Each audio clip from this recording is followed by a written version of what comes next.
प्रतापपुर गाउँपालिका ward number 6 जनजाति विद्यालयका अति उल्लासको दिन हो। आज यस विद्यालयमा प्रतापपुर गाउँपालिकाका सम्पूर्ण विद्यालयका विद्यार्थीहरू खेलमा सहभागी भएका छन्। खेल राष्ट्रको लागि, खेल स्वास्थ्यको लागि, खेल यदि तपाईँ नेसनल इन्टरनेसनलमा पुग्नुभयो भने खेल अर्थको लागि पनि।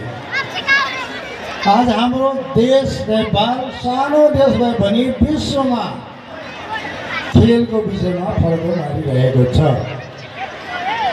आजको खेलाडीहरूको लागि आवश्यकता भनेको प्रशिक्षण र सपोर्ट, चाहे त्यो स्थानीय सरकार स्तर होस् वा प्रदेश सरकार स्तर होस् वा सङ्घीय सरकार स्तर होस्। अहिले हाम्रो काम कर्तव्य